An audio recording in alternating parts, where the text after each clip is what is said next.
Platform है। देश ने ऐसी ही उपलब्धि अभी दिल्ली में हुई ग्लोबल एआई इम्पैक्ट समिट के दौरान देखी। कई देशों के नेता, उद्योग जगत के लीडर्स, इनोवेटर्स और स्टार्टअप सेक्टर से जुड़े लोग एआई इम्पैक्ट समिट के लिए भारत मंडपम में एकत्र हुए। आने वाले समय में एआई की शक्ति का उपयोग दुनिया किस प्रकार करेगी, इस दिशा में यह समिट एक टर्निंग पॉइंट साबित हुई है। साथियों, समिट में मुझे वर्ल्ड लीडर्स और टेक सीईओ से मिलने का भी अवसर मिला। एआई समिट की एग्जीबिशन में मैंने वर्ल्ड लीडर्स को ढेर सारी चीजें दिखाई। मैं दो बातों का विशेष रूप से उल्लेख करना चाहता हूं। समिट में इन दो प्रोडक्ट्स ने दुनिया भर के लीडर्स को बहुत प्रभावित किया। पहला प्रोडक्ट अमूल के बूथ पर था। इसमें बताया गया कि कैसे एआई जानवरों का इलाज करने में हमारी मदद कर रही है और कैसे 24/7 एआई असिस्टेंट की मदद से किसान अपनी डेयरी और जानवर का हिसाब रखते हैं। साथियों, दूसरा प्रोडक्ट हमारी संस्कृति से संबंधित था। दुनिया भर के लीडर्स ये देखकर हैरत में पड़ गए कि कैसे एआई की मदद से हम हमारे प्राचीन ग्रंथों को, हमारे प्राचीन ज्ञान को, हमारी पांडुलिपियों को संरक्षित कर रहे हैं, आज की जनरेशन के अनुरूप ढाल रहे हैं। साथियों, एग्जीबिशन के दौरान डिस्प्ले के लिए सुश्रुत संहिता का चयन किया गया। पहले स्टेप में दिखाया गया कि कैसे टेक्नोलॉजी की मदद से हम पांडुलिपियों की इमेज क्वालिटी सुधारकर उन्हें पढ़ने लायक बना रहे हैं। सेकंड स्टेप में इस इमेज को मशीन के पढ़ने लायक टेक्स्ट में बदला गया। अगले स्टेप में मशीन रीडेबल टेक्स्ट को एक एआई अवतार ने पढ़ा और फिर अगले स्टेप में हमने ये भी दिखाया कि कैसे टेक्नोलॉजी से ये अनमोल भारतीय ज्ञान इंडियन लैंग्वेजेस और विदेशी भाषाओं में ट्रांसलेट किया जा सकता है। भारत के प्राचीन ज्ञान को आधुनिक अवतार के माध्यम से जानने में वर्ल्ड लीडर्स ने बहुत दिलचस्पी दिखाई। साथियों, इस समिट में दुनिया को एआई के क्षेत्र में भारत की अद्भुत क्षमताएं देखने को मिली है। इस दौरान भारत ने 3 made in India AI model भी लॉन्च किए। ये अपने आप में अब तक की सबसे बड़ी एआई समिट रही है। इस समिट को लेकर युवाओं का जोश और उत्साह देखते ही बन रहा था। मैं सभी देशवासियों को इस समिट की सफलता की बधाई देता हूं। साथियों, मैं अक्सर कहता हूं, जो खेले वो खिले। खेल हमें जोड़ता भी है। आजकल आप T20 वर्ल्ड कप के मैच देख रहे होंगे और मुझे पक्का विश्वास है कि मैच देखते हुए कई बार आंखें किसी खास खिलाड़ी पर टिक जाती होंगी। जर्सी किसी और देश की होती है, लेकिन नाम सुनकर लगता है कि अरे, ये तो अपने देश का है। तब दिल के किसी कोने में एक हल्की सी खुशी आती है, क्योंकि वो खिलाड़ी भारतीय मूल का होता है और वो उस देश के लिए खेल रहा होता है जहां उसका परिवार बस गया है। वे अपने अपने देशों की जर्सी पहनकर मैदान में उतरते हैं, पूरे मन से उस देश का प्रतिनिधित्व करते हैं। कनाडा की टीम में सबसे ज्यादा भारतीय मूल के खिलाड़ी हैं। टीम के कप्तान दिलप्रीत बाजवा का जन्म पंजाब के गुरदासपुर में हुआ था। नवनीत धालीवाल चंडीगढ़ के हैं। इस लिस्ट में हर्ष ठाकर, श्रेयस मोवा जैसे कई नाम हैं जो कनाडा के साथ-साथ भारत का भी गौरव बढ़ा रहे हैं। अमेरिका की टीम में कई चेहरे भारत के घरेलू क्रिकेट से निकले हुए हैं। अमेरिकी टीम के कप्तान मोनांग पटेल गुजरात की अंडर 16 और अंडर 18 टीम के लिए भी खेल चुके हैं। मुंबई के सौरभ, हरमीत सिंह, दिल्ली के मिलिंद कुमार, ये सब अमेरिकी टीम के शान है। ओमान की टीम में आज कई चेहरे हैं जो पहले भारत के अलग-अलग राज्यों में खेल चुके हैं। जतिंदर सिंह, विनायक शुक्ला, करण, जय, आशीष जैसे खिलाड़ी ओमान क्रिकेट की मजबूत कड़ी है। न्यूजीलैंड, यूएई और इटली की टीमों में भी भारतीय मूल के खिलाड़ी अपनी जगह बना रहे हैं। ऐसे कितने ही भारतीय मूल के खिलाड़ी हैं जो अपने देश का गौरव बढ़ा रहे हैं, वहां के युवाओं के लिए प्रेरणा बन रहे हैं। भारतीयता की यही तो विशेषता है। भारतीय जहां भी जाते हैं अपनी मातृभूमि की जड़ों से जुड़े रहते हैं और अपनी कर्मभूमि यानी जिस देश में रहते हैं उसके विकास में भी सहयोग करते हैं। मेरे प्यारे देशवासियों, किसी भी माता पिता के लिए अपने बच्चे को खोने से बड़ा दुख कुछ और हो ही नहीं सकता। छोटे से बच्चे को खोने का दुख तो और भी गहरा होता है। कुछ ही दिन पहले हमने केरला की एक नन्ही मासूम आलीन शेरिन अब्राहम को खो दिया है। महज 10 महीनों में वो इस दुनिया से चली गई। कल्पना कीजिए, उसके सामने पूरी जिंदगी थी जो अचानक खत्म हो गई। कितने ही सपने और खुशियां अधूरी रह गई। उसके पेरेंट्स जिस पीड़ा से गुजर रहे होंगे उसे शब्दों से व्यक्त नहीं किया जा सकता है। लेकिन इतने गहरे दर्द के बीच भी आलीन के पिता अरुण अब्राहम और मां शेरिन ने एक ऐसा फैसला लिया जिससे हर देशवासी का हृदय उनके प्रति सम्मान से भर गया है। उन्होंने आलीन के अंगदान का फैसला किया। इस एक फैसले से पता चलता है कि उनकी सोच कितनी बड़ी है और व्यक्तित्व कितना विशाल। एक तरफ वे अपनी बच्ची को खोने के शोक में डूबे थे, तो वहीं दूसरों की मदद का भाव भी उनमें भरा था। वे चाहते थे कि किसी भी परिवार को ऐसा दिन देखना न पड़े। आलीन शेरिन अब्राहम आज हमारे बीच नहीं है, लेकिन उसका नाम देश के कम उम्र की ऑर्गन डोनर्स में जुड़ गया है। साथियों, इन दिनों भारत में ऑर्गन डोनेशन को लेकर जागरूकता लगातार बढ़ रही है। इससे उन लोगों की मदद हो रही है जिन्हें इसकी जरूरत है। इसके साथ ही देश में मेडिकल रिसर्च को भी बल मिल रहा है। इस दिशा में कई संस्थाएं और लोग असाधारण कार्य कर रहे हैं। साथियों, केरला की आलीन की तरह ही ऐसे बहुत से लोग हैं जिन्होंने ऑर्गन डोनेशन के जरिए किसी को दूसरा जीवन दिया है। जैसे दिल्ली की लक्ष्मी देवी जी हैं। उन्होंने बीते वर्ष केदारनाथ की यात्रा की। इसके लिए उन्हें 14 किलोमीटर की ट्रैकिंग करनी पड़ी। आपको ये जानकर हैरानी होगी कि उन्होंने यह यात्रा हार्ट ट्रांसप्लांट के बाद की। उनका हार्ट केवल 15% ही काम कर रहा था। ऐसे में उन्हें एक डोनर का हार्ट मिला जिसकी मृत्यु हो गई थी।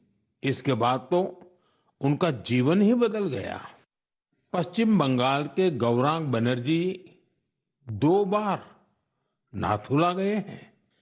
ये समुद्र तल से 14,000 फीट की ऊंचाई पर है और खास बात ये है कि उन्होंने ये उपलब्धि लंग ट्रांसप्लांट के बाद हासिल की।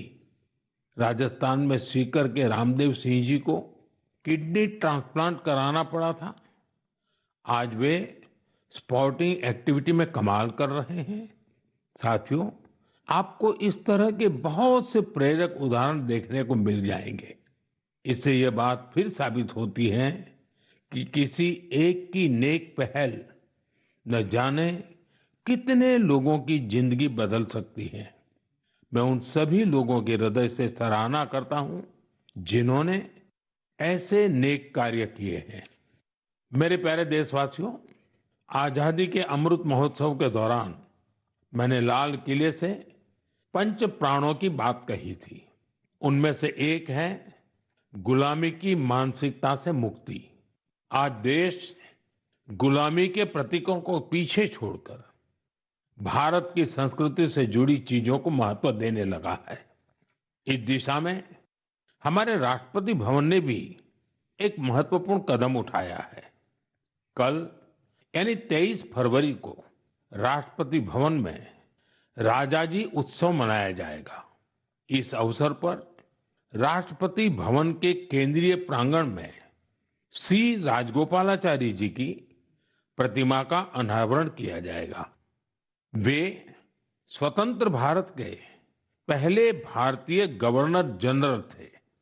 वे उन लोगों में थे जिन्होंने सत्ता को पद की तरह नहीं, सेवा की तरह देखा। सार्वजनिक जीवन में उनका आचरण, आत्मसंयम और स्वतंत्र चिंतन आज भी हमें प्रेरित करता है। दुर्भाग्य से आजादी के बाद भी राष्ट्रपति भवन में ब्रिटिश प्रशासकों की मूर्तियां तो लगी रहने दी गई, लेकिन देश के महान सपूतों को जगह नहीं दी गई। ब्रिटिश आर्किटेक्ट एडविन लुटियंस की प्रतिमा भी राष्ट्रपति भवन में लगी हुई थी। अब इस प्रतिमा के स्थान पर राजा जी की प्रतिमा लगाई जाएगी। राजा जी उत्सव के दौरान राजगोपालाचारी जी पर आधारित प्रदर्शनी भी लगेगी। ये प्रदर्शनी 24 फरवरी से 1 मार्च तक चलेगी। मौका निकालकर आप भी इसे देखने जरूर जाइएगा। मेरे प्यारे देशवासियों, मन की बात में मैंने आपसे डिजिटल अरेस्ट पर विस्तार से बात की है। इसके बाद देश में डिजिटल अरेस्ट और डिजिटल फ्रॉड को लेकर हमारे समाज में काफी जागरूकता आई, लेकिन अभी भी हमारे आसपास ऐसी घटनाएं हो रही हैं जो अक्षम्य है। निर्दोष लोगों को डिजिटल अरेस्ट और फाइनेंशियल फ्रॉड का निशाना बनाया जा रहा है।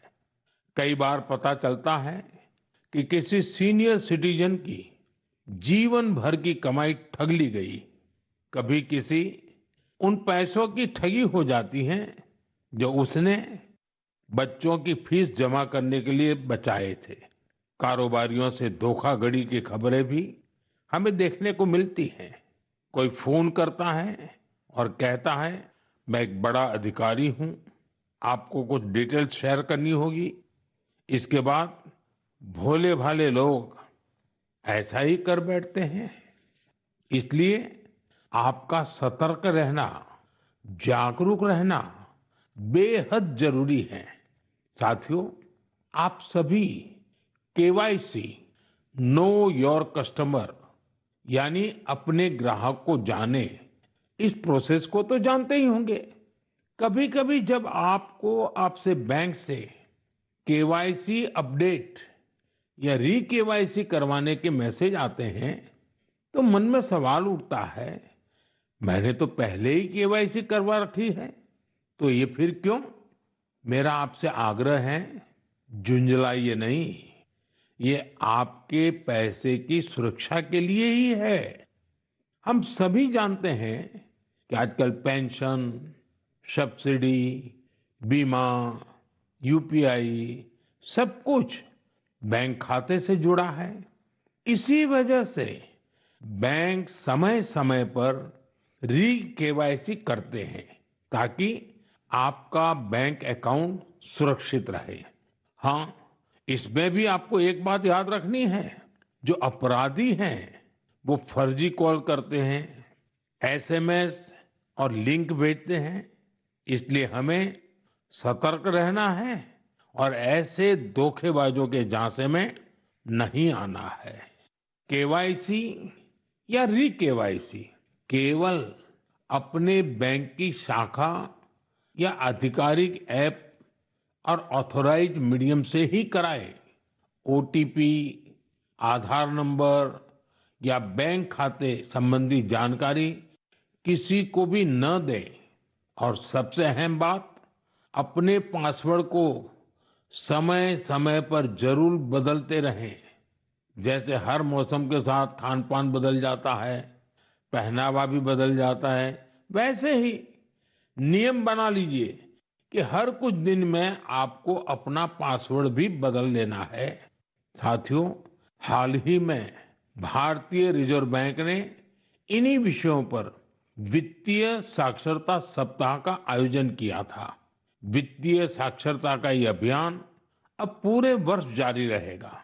इसलिए भारतीय रिजर्व बैंक के मैसेज का ध्यान रखें और अपनी केवाईसी अपडेटेड रखें। याद रखिए, सही केवाईसी, समय पर री केवाईसी, करे खाता सुरक्षित, बने सशक्त नागरिक, क्योंकि सशक्त नागरिकों से ही बनता है मजबूत और आत्मनिर्भर भारत।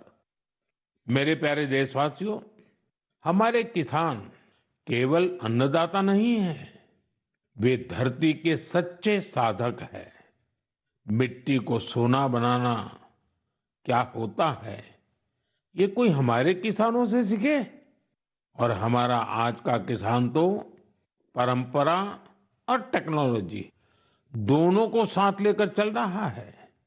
और मुझे ये देखकर खुशी होती है कि हमारे किसान अब सिर्फ उत्पादन नहीं, बल्कि गुणवत्ता, वैल्यू एडिशन और नए बाजारों पर भी ध्यान दे रहे हैं।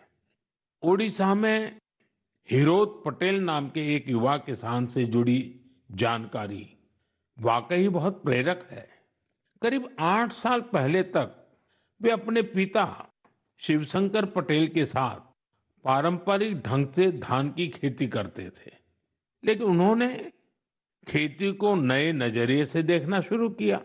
अपने खेत के तालाब के ऊपर उन्होंने मजबूत जालीदार ढांचा बनाया, उस पर बेल वाली सब्जियां उगाई, तालाब के चारों ओर केले, अमरूद और नारियल लगाए और तालाब में मछली पालन भी शुरू किया। यानी एक ही जगह पारंपरिक खेती भी हो रही है, सब्जी भी, फल भी, मछली भी। इससे जमीन का बेहतर उपयोग हुआ, पानी की बचत हुई और अतिरिक्त आमदनी भी मिली। आज दूर दूर से किसान उनका मॉडल देखने आते हैं। साथियों, केरला के त्रिशूर जिले में एक गांव ऐसा है जहां एक ही खेत में 570 तरह की धान की किस्में लगाई जाती हैं।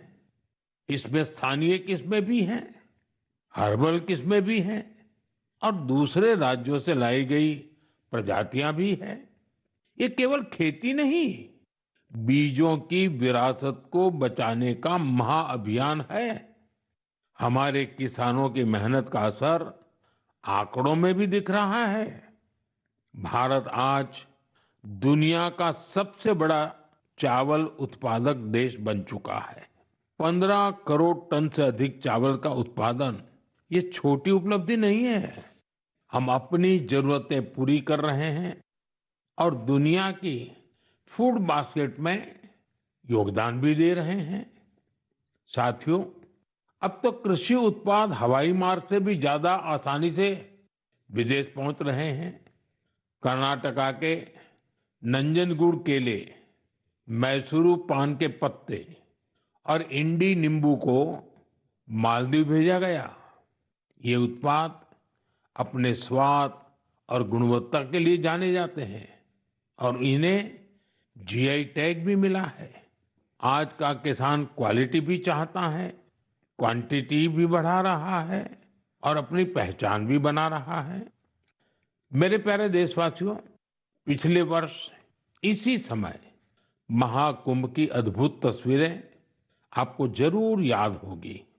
संगम के तट पर उमड़ता जनसागर, आस्था का अथाह प्रवाह और स्नान के उस पावन क्षण में जैसे भारत अपनी सनातन चेतना से साक्षात्कार कर रहा था। साथियों, महाकुंभ की वही धारा, वही माघ का महीना, वही श्रद्धा का स्वर जब उत्तर से दक्षिण की ओर बढ़ता है तो एक नई पहचान ले लेता है। साथियों, केरला की धरती पर भारत पूजा नदी के किनारे तिरुनावाया में सदियों पुरानी एक परंपरा रही है, मामंगम। इसे कई लोग महामाघ महोत्सव या केरला कुंभ भी कहते हैं। माघ के महीने में पवित्र नदी में स्नान और उस क्षण को जीवन का अमिट स्मरण बना लेना, यह इसकी आत्मा है। समय के साथ यह परंपरा जैसे ओझल हो गई थी। करीब 250 वर्षों तक यह आयोजन उसी भव्यता में नहीं हुआ था जैसे पहले हुआ करता था। लेकिन आज अपनी विरासत को फिर से पहचान रहे हमारे देश में इतिहास ने फिर करवट ली है। इस बार बिना किसी बड़ी घोषणा के केरला कुंभ का सफल आयोजन हुआ। लोगों ने इसके बारे में एक ने दूसरे को बताया, कानों कान बात पहुंचती गई और देखते ही देखते श्रद्धालु तिरुनावाया पहुंचने लगे। साथियों, महाकुंभ हो या केरला कुंभ, ये केवल स्नान का पर्व नहीं है, यह स्मृति का जागरण है, यह संस्कृति का पुनर्स्मरण है। उत्तर से दक्षिण तक नदियां भले अलग हो, किनारे भले अलग हो, पर आस्था की धारा एक ही है, यही भारत है। साथियों, हमारे देश में ऐसे लोग हमेशा जनता के दिलों में बसे रहते हैं, जिन्होंने समाज के कल्याण के लिए काम किया होता है, जिन्होंने अपने नेक कार्यों में जनता को प्राथमिकता दी होती है। अम्मा जयललिता जी ऐसी ही एक लोकप्रिय लीडर थी। 24 फरवरी उनके जन्मदिन का अवसर होता है। तमिलनाडु के लोगों का उनसे लगाव कितना गहरा था, यह मुझे आज भी राज्य के दौरे में दिखता है। अम्मा जयललिता जी का जिक्र होते ही तमिलनाडु के लोगों के चेहरे खिल उठते हैं। हमारी नारी शक्ति का जुड़ाव तो उनसे और विशेष रहा है। ऐसा इसलिए भी है क्योंकि सरकार में रहते हुए उन्होंने माताओं, बहनों और बेटियों के लिए कई सराहनीय प्रयास किए। राज्य में कानून व्यवस्था को दुरुस्त रखने के लिए भी उन्होंने बहुत ठोस कदम उठाए थे। देशभक्ति की भावना उनमें कूट-कूट कर भरी थी। इसके साथ ही भारत की सांस्कृतिक विरासत पर उन्हें बहुत गर्व था। अम्मा जयललिता जी के साथ हुई हर मुलाकात, हर प्रकार की बातचीत मेरे मन में आज भी ताजा है। वे गुजरात में 2002 और 2012 में हुए मेरे 2 शपथ ग्रहण समारोह में भी शामिल हुई थी, जब हम दोनों अपने अपने राज्य में मुख्यमंत्री थे, तब गुड गवर्नेंस जैसे विषयों पर अक्सर हमारे बीच बातचीत होती रहती थी। उनकी सोच बिल्कुल स्पष्ट थी और विचार बेहद सुलझे हुए। यह उनकी एक बड़ी खासियत थी। कई वर्ष पहले उन्होंने पोंगल के पावन अवसर पर मुझे लंच के लिए चेन्नई आमंत्रित किया था। स्नेह से भरा उनका वो भाव मेरे लिए अविस्मरणीय रहेगा।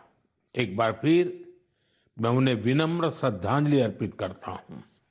जयललिता अवरगड़क ये निनयवांजलिगल समुदाय तीर्क अवर अट्रिय सेवई एंड्रुम निनयविल इरुक्कुम। मेरे प्यारे देशवासियों, अब मैं बात करूंगा अपने प्यारे छोटे होनहार बच्चों से, उन बच्चों से जिनका इस समय एग्जाम चल रहा है। मुझे उम्मीद है आपने इस महीने की शुरुआत में परीक्षा पे चर्चा देखी होगी और आपको उससे कुछ सीखने को भी मिला होगा। लेकिन मैं फिर भी पूछूंगा, पढ़ाई की ज्यादा टेंशन तो नहीं ले रहे हैं ना आप? मेरे प्यारे बच्चों, आप तो एग्जाम वॉरियर है। मुझे विश्वास है आप सभी पूरे मन से इम्तिहान की तैयारियों में लगे होंगे। हाँ, ऐसे समय में मन में थोड़ी शंका आना भी स्वाभाविक है। कभी लगता है सब याद रहेगा या नहीं रहेगा, कभी लगता है समय कम तो नहीं पड़ जाएगा ना। ये भाव हर पीढ़ी के बच्चों ने महसूस किए हैं। आप अकेले नहीं हैं। आप याद रखिए, आपका मूल्य आपकी मार्कशीट से तय नहीं होता। इसलिए खुद पर भरोसा रखिए। जो पढ़ा है उसे पूरे मन से लिखिए और जो नहीं आया उस एक सवाल को अपने मन पर हावी मत होने दीजिए। और एक बात, अपने माता पिता और शिक्षकों से बात करते रहिए। वे आपके नंबरों से नहीं, आपके प्रयास से आपकी पहचान करते हैं। वो आपकी मेहनत से खुश रहते हैं। मुझे पूरा भरोसा है कि आप परीक्षा में भी सफल होंगे और अपने जीवन में भी सफलता की नई ऊंचाई प्राप्त करेंगे। साथियों, इन दिनों रमजान चल रहा है। मैं इस पवित्र महीने के लिए सभी को शुभकामनाएं देता हूं। कुछ ही दिनों बाद होली का पर्व भी आ रहा है, यानी रंग, गुलाल और हंसी खुशी से भरा समय दस्तक देने वाला है। आप सभी अपने परिवार और अपनों के साथ खुशी के साथ सारे त्योहार मनाएं। और हाँ, कुछ मंत्र हमेशा याद रखें, जैसे वोकल फॉर लोकल। हमारे होली के त्योहारों में या अन्य कोई भी त्योहार में अनेक ऐसे साजो सामान घुस गए हैं जो विदेशी हैं। इन्हें त्योहारों से दूर रखिए, होली से भी दूर रखिए, स्वदेशी अपनाइए। जब आप स्वदेशी खरीदते हैं तो देश को आत्मनिर्भर बनाने के अभियान में भी मदद करते हैं। साथियों, मुझे हर महीने मन की बात के लिए आपके ढेरों सुझाव मिलते हैं। आपके भेजे गए संदेशों से हमें देश के कोने कोने में छिपी अद्भुत प्रतिभाओं के बारे में पता चलता है। निजी स्वार्थ से उठकर समाज के लिए कुछ करने की अनेक प्रेरणादायी गाथाएं आपके माध्यम से देश भर के लोगों तक पहुंची हैं। आप ऐसे ही अपने प्रयास जारी रखें। मुझे आपके संदेशों का इंतजार रहेगा। मैं एक बार फिर आपको और आपके परिवार को आने वाले त्योहारों की अनेक अनेक शुभकामनाएं देता हूं। बहुत बहुत धन्यवाद। नमस्कार। मन की बात कार्यक्रम प्रधानमंत्री नरेंद्र मोदी ने मन की बात कार्यक्रम को संबोधित किया और इसमें कई बातों को फोकस किया है। 131वां एपिसोड ये रहा। एआई समिट से दुनिया को फायदा होगा, ये कहते हुए पीएम मोदी नजर आए। ग्लोबल एआई समिट में देश की ताकत देखी है और जाहिर तौर पर वो देखी भी गई है। अद्भुत क्षमताएं इस बार देखी गई हैं। एआई के जरिए पांडुलिपियों को पढ़ना होगा। एआई के क्षेत्र में भारत की उपलब्धि साफ तौर पर देखी गई है और अद्भुत क्षमताएं देखी गई। इस दौरान भारत ने 3 made in India AI model भी लॉन्च किया और ये अपने आप में सबसे बड़ी ताकत है। तो कार्यक्रम को संबोधित कर रहे थे प्रधानमंत्री मन की बात कार्यक्रम को। उन्होंने यहाँ कहा कि कैसे एआई की मदद से हम हमारे प्राचीन ग्रंथों को, हमारे प्राचीन ज्ञान को संरक्षित कर रहे हैं और आज की जनरेशन के अनुरूप उसको ढाल रहे हैं। पीएम मोदी ने बताया कि अमेरिका की टीम में कई चेहरे भारत के घरेलू क्रिकेट से निकले हुए हैं।